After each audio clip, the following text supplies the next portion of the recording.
But right now, really happy to have back on Jessica Denson, host of Lights On with Jessica Denson.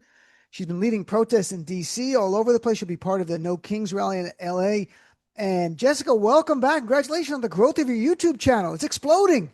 You're Oh, thank. huge.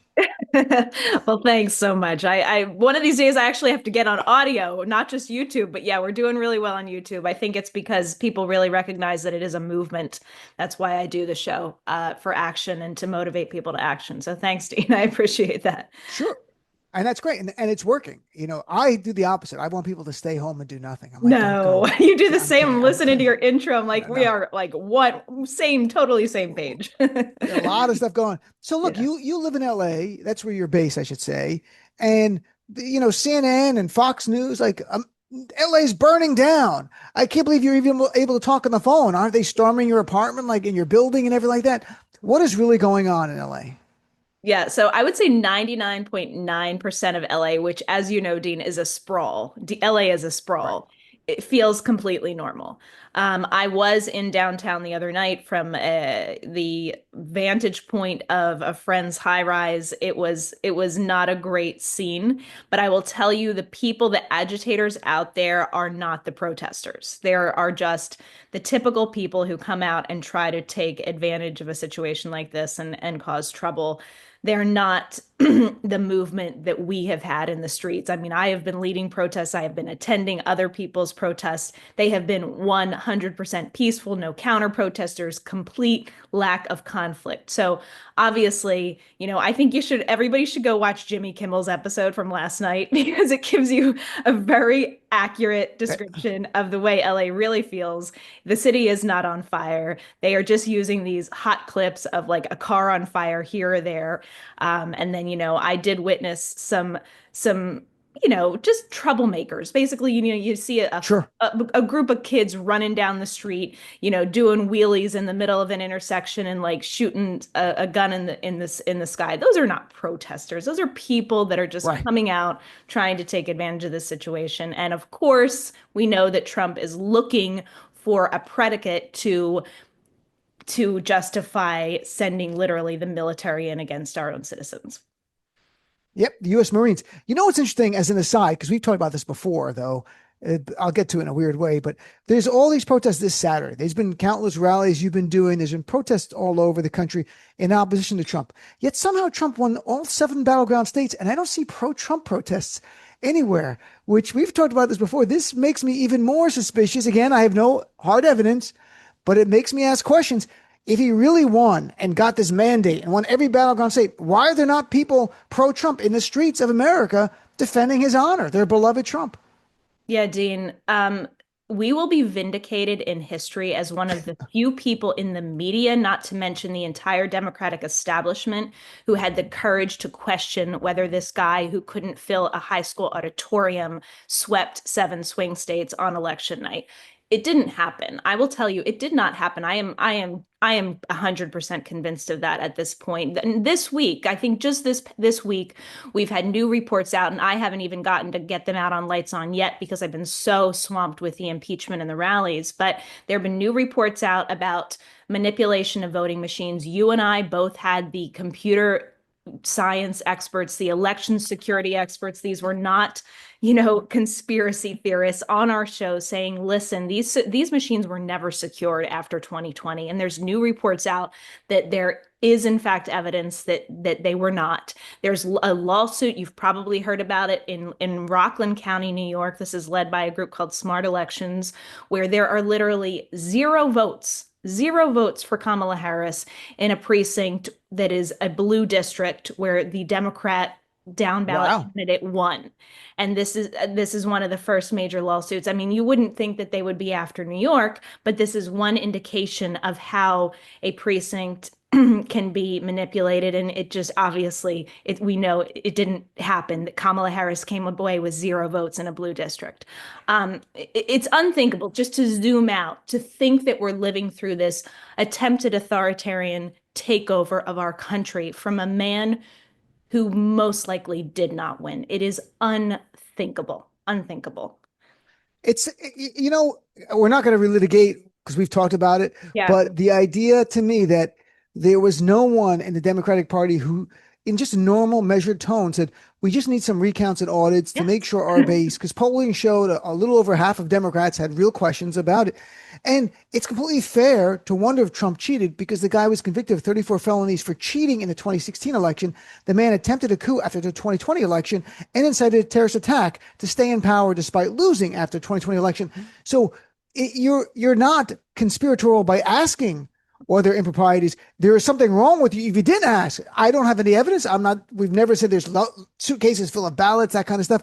But I think there was fair questions to be asked, and so I'm going to follow that lawsuit in Rockland County. I was not aware of it. I'm going to check it out. So let's talk about Governor Newsom in your state, who's now becoming increasingly the face of the opposition to Trump in this scenario, and Karen Bass as well. But I think Governor Newsom last night gave a national address, so to speak. I played a bunch of clips on it.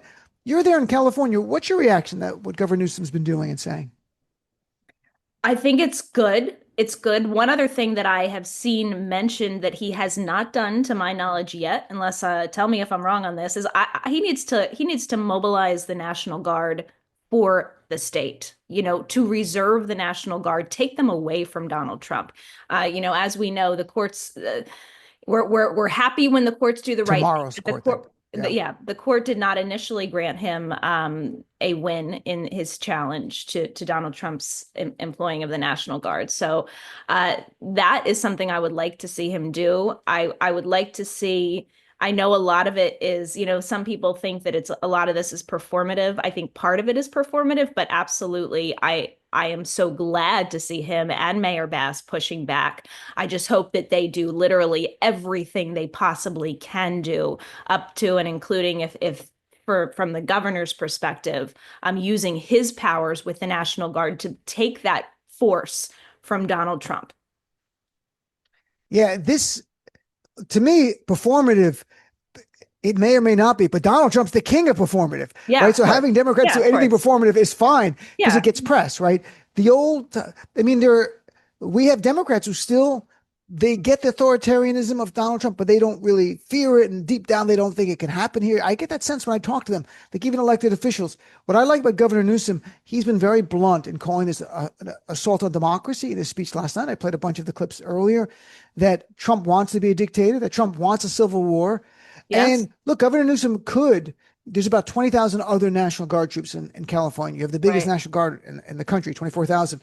He could, but from a legal point of view, Donald Trump could take them back because the supremacy of the commander in chief of the president could invoke it. But yeah, why not? But I don't know what he would do with them.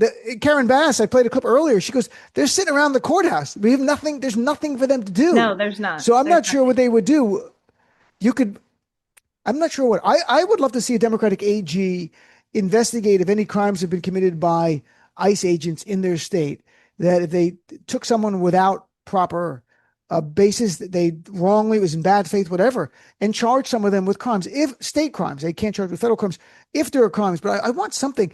I would love them to see them more likely charge Tom Homan or Kristi Noem or Stephen Miller, but that's hard. Miller just sleeps in his cave in DC and doesn't leave there. Yeah. But I would like to see Democrats go on the offensive, and I'm not quite sure how, other than screaming about them, saying you've got to hold these guys accountable and start talking about holding them accountable for crimes. Yeah, you're talking about what the Democrats in California can do on the state level. I am constantly thinking about what the national Democrats could be doing. And specifically, I've been laser focused. I founded 14th Now, which was all about Section 3 of the 14th Amendment. We had a mechanism to stop this insurrectionist, illegal president from even getting into office. But I've shifted to impeachment because that is the constitutional remedy for removal. That is literally what we have and what has to be honored. And right now, Democrats, most of them, instead of saying, let's impeach and remove this guy now, they're literally, when they're being asked about it, they're saying, yes, this is impeachable conduct, but no, we haven't crossed that bridge of impeachment yet. It is utterly insane, Dean. I had Representative Green. He was at our rally on Friday, which was essentially an impeachment rally with the May Day movement, citizens impeachment, free speech for people also was very supportive. But Al Green was there, promised a vote, promised to invoke Rule 9, came on my show today, once again, doubled down and said, yes, I will force a vote in the Congress before the end of this month. But you're talking about Democrats needing to like get their game together. I'm just going to read this quote. It's from a book by a woman woman named Heather Marsh. It's called How to Create a Mass Movement and How to Dismantle a Dictatorship. This is what she says. The blitzkrieg strategy of regime actions must be turned on them until they are the ones dizzy and overwhelmed with the speed, variety, and unpredictability of opposition attacks. There should be thousands of different things for them to respond to every day. Protests, boycotts, town halls, and legal challenges are happening, but actions need to overwhelm the regime. Like we need to be giving them as much, Hmm. throwing as much shit in the fan in the legal sense as they are in the illegal sense. And particularly from a legislative standpoint, Democrats could be doing this in Congress. They could be doing it with obstruction by opposing unanimous consent in the Senate. They could be doing it in the House by invoking Rule 9, like literally every day. They could just gum up the total works of Mike Johnson and his House of Representatives, MAGA House of Representatives, by invoking Rule 9 and calling an impeachment vote every single day. And they could make that the national conversation right now. And I'm telling you, Jessica Denson, host of Lights On with Jessica Denson. Look, that thinking outside of the box for Democrats to get press to try to win the media narrative on a daily basis should be one of the biggest things they can do. They're in the minority. They can't pass legislation. They can't even subpoena witnesses in most committee cases unless they get the approval of the Republican chair. So what you can do is have come out with articles of impeachment each day if you want. They're, even if they don't get voted on, talk about them in the media.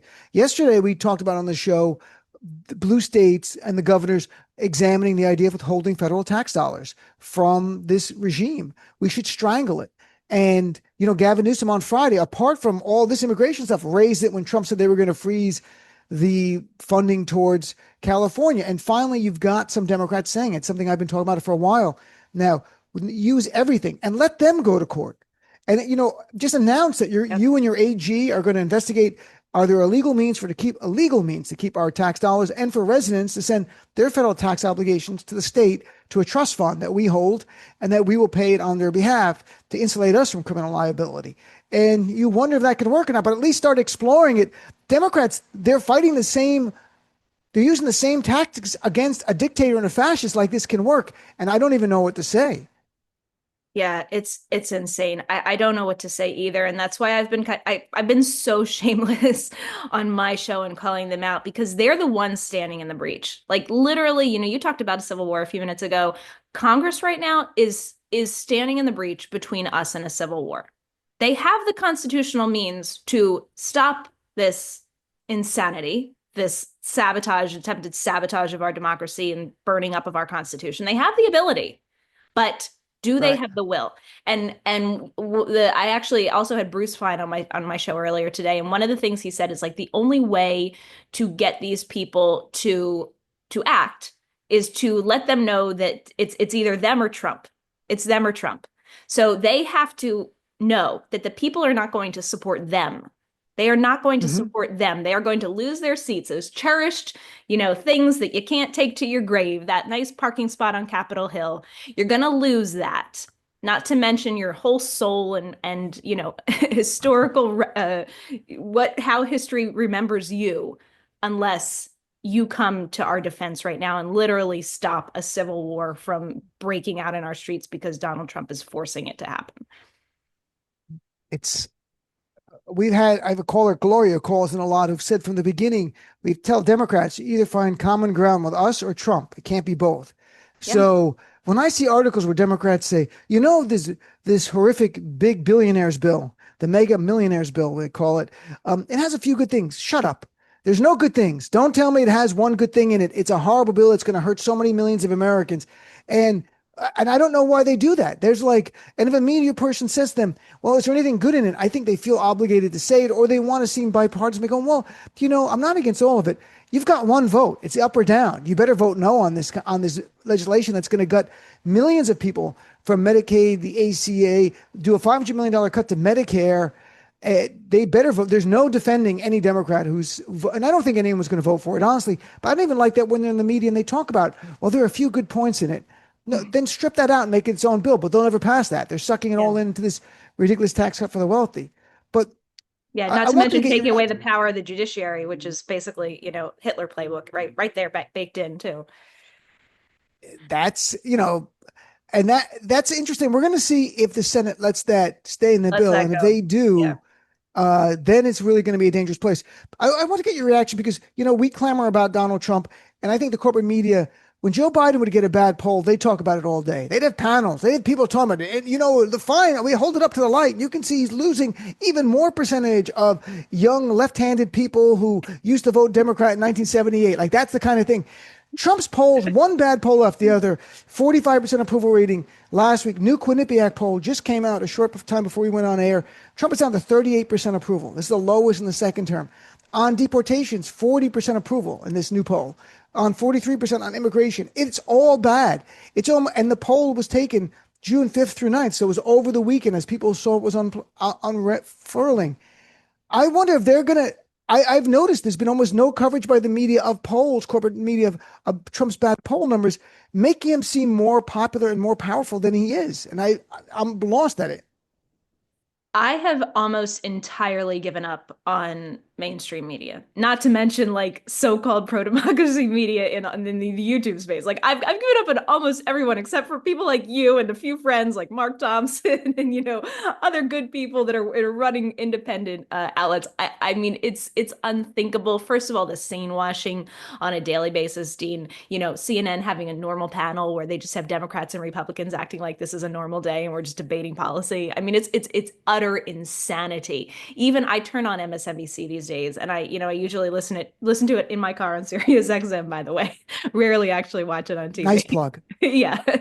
But when I listen, I'm just like, it's just the lack of urgency in the people's voices. Just the like, I mean, yes, they're reporting. A lot of the people are doing a very good job of exposing what's going on, but it's just, it's the low energy, I guess, is what I'm saying. Like for the level of what we're dealing with, the lack of bringing out the actual stakes. And as you say, the fact that this man does not have support, and you still have Democrats to this day going on networks like MSNBC and being like, well, this is what people voted for and we have to respect the electorate. Oh my God. Instead of like you said, pointing out that this guy is vastly unpopular right now, not to mention probably didn't win. I mean, what a lost opportunity. Talk about it all the time. Yeah. Yeah. And again, he won all 7 battleground states and he's down to a 38% approval rating in just 5 months. It's hard to grasp. But the other thing, to me, the difference between MS and CNN now, and I don't watch them both, but I watch clips. MS has on like in the evening programs like Chris Hayes and if Rachel's there or Jen Psaki and others, they'll have like 1 or 2 people on who are Democrats, and a lot of them will talk about the threat that Trump posed in terms of authoritarianism and fascism. CNN will have 1 person on who talk about the threat that Trump posed in terms of fascism, and then a pro-Trump person who defends the fascism on air. And at the end of the day, you're like, oh, it doesn't sound that bad because Scott Jennings said fascism's kind of fun and we're all going to like it. That's the problem with CNN. It's political theater at a time where you should not have political theater. There should not be this. There's not 2 equal sides to every issue. And that's Edward R. Murrow's words. So, but CNN, unfortunately, and Jake Tapper's probably working on a new book about the hidden story of some bullshit, but without talking about the real threat that Donald Trump is, where he's going to make millions more from another book about Democrats and Joe Biden. So that's the frustration. So let's talk about something more positive here. First of all, the event you had in DC.